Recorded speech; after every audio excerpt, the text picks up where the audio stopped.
So why the heck has 6.5 Creedmoor become so popular when it doesn't really do anything you can't do with another caliber?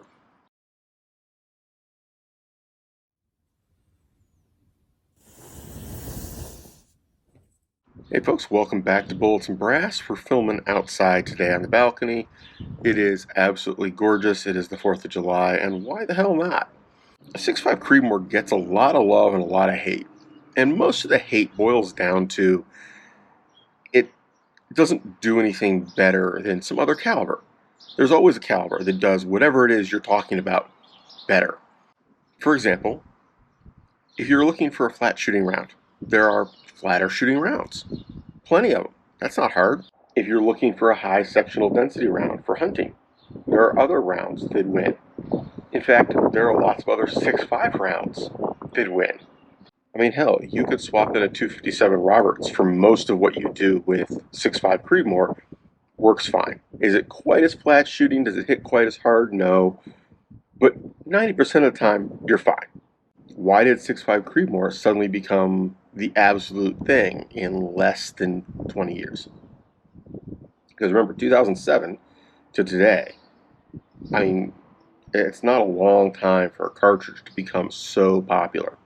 So let's talk about what makes a cartridge popular. How do you make a modern cartridge have a chance at being successful? Because there's no guarantees, right? I mean, you're guessing, you're hoping, you're doing your marketing, you're doing the best you can, but I mean, there's no guarantees in this kind of thing. The market is fickle. And I broke it down into four things.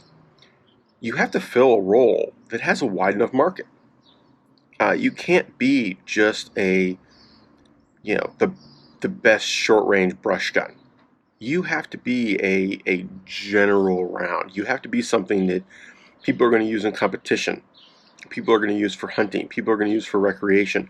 Or you simply aren't going to sell enough of it to attract the widespread market. You are going to always be the round that a specific group of people talk about, but that specific group will move on to another round. If you don't have widespread appeal, you're never going to get that massive adoption. It has to fill the role well enough, not better than everything else, but well enough to not be at a serious disadvantage. Broad industry support was the number three. The 6.5 Grendel is a classic example.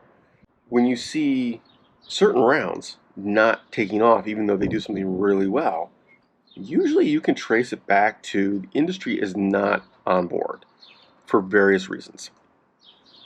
And then the last one, number four, is good marketing.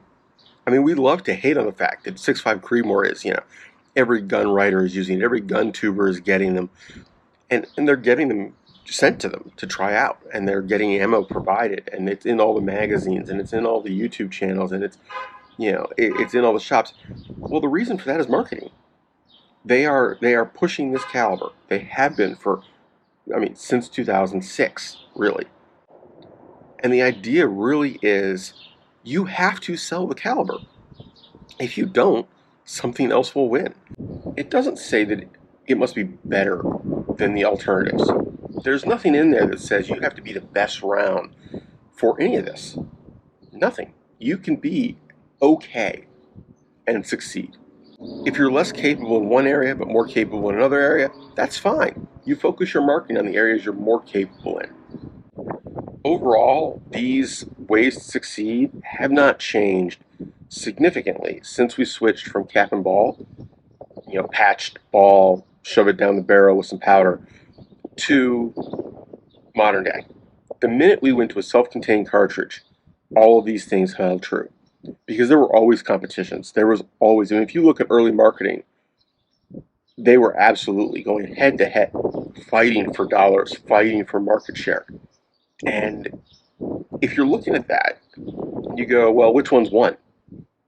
It's always the ones that had widespread adoption because they could handle a lot of different roles and they marketed them properly.